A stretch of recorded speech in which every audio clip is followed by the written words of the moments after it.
Andy?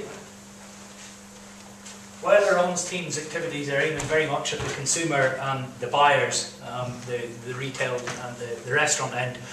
The industry development side looks the other way. It's more about the industry in our parlance, that's the farmers and the abattoirs, particularly. This is the research and development side, but it's everything from the boffins, the pointy heads and the white coats and the labs doing stuff that even I can't pronounce, never mind explain to you what it does.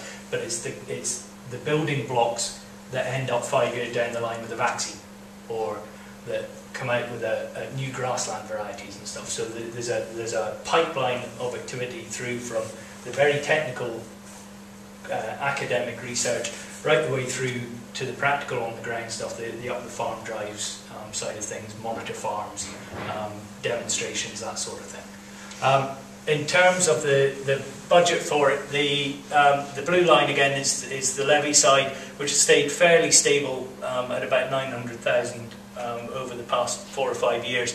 The red side is grants, and over the last couple of years we've played a blinder, even if I say so myself, at getting other people's money to leverage on top of the levy money.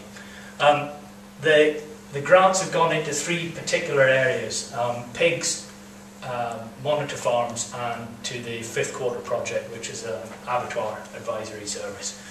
So when we look at how the activities are split up, and again following Laurent's example, the money roughly follows the weight of activity which is used in each area. The pigs looks particularly large in this year because it was boosted by a grant. It would normally be about 15 to 20% of the activity of the team.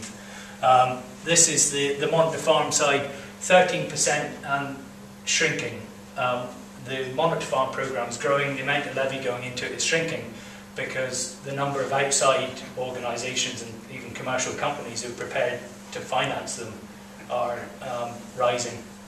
With each one we do, we need to put less and less levy money into it, which I think is a good sign of what they're delivering. The core research side is this 20% here. This yellow one is the abattoir activity.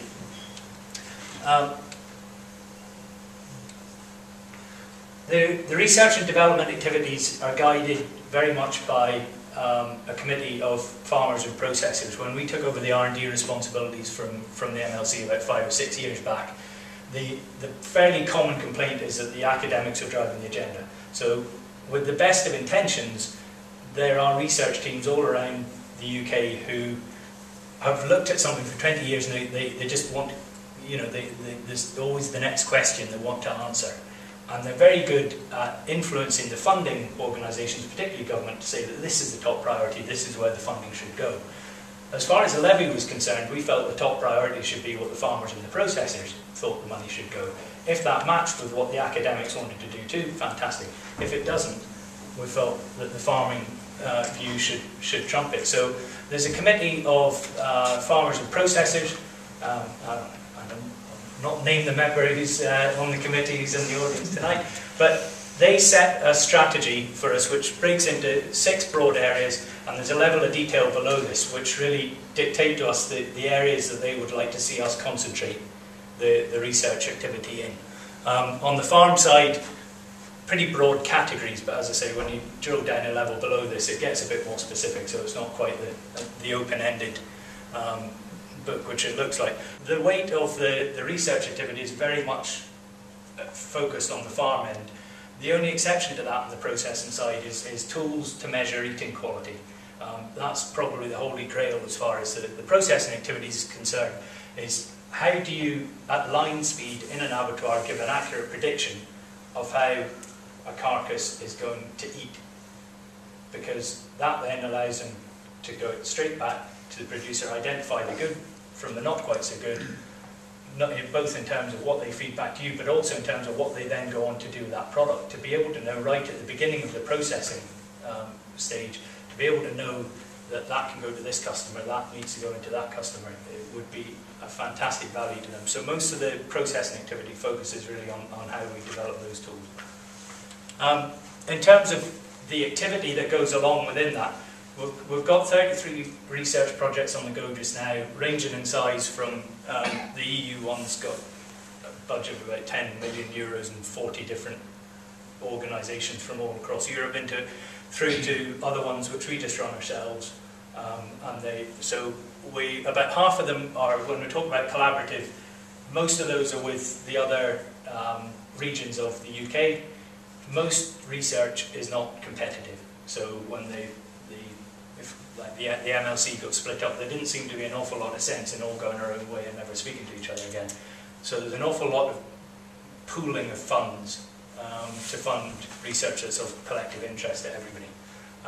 And so about half of it goes through that route. Link is a way of matching industry money, so levy money, with government money. So they tend to be the bigger projects. The 15 QMS only ones would tend to be smaller and generally more at the applied end. So it's more demonstration type activity than kind of core science. Studentships, we're doing an awful lot of studentships, mainly because it's a cheap way of accessing the work of the larger research group that the student is attached to.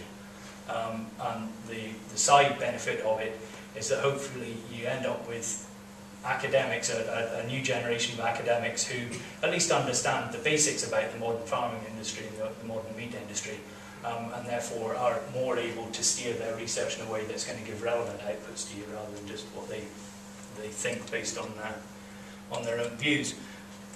Probably the hardest part of the role is how we try and take the weighty tome which comes out of the research project, how we turn that final report into a usable tidbit of information which can then be applied on an individual farm to make a difference to someone's profitability.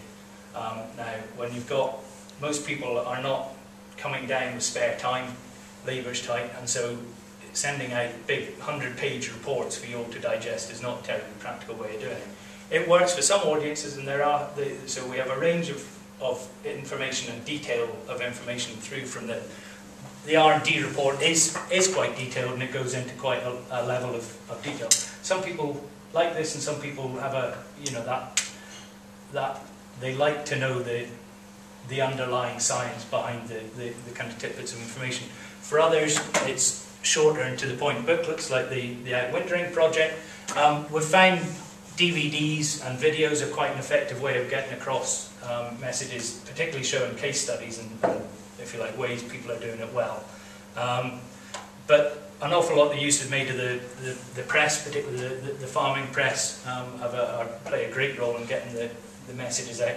And we also do a lot of work with the individual advisors. So the people who are giving you the one-to-one advice, we're one step removed from that, giving them, if you like, the bits of information which they then go and circulate to the industry.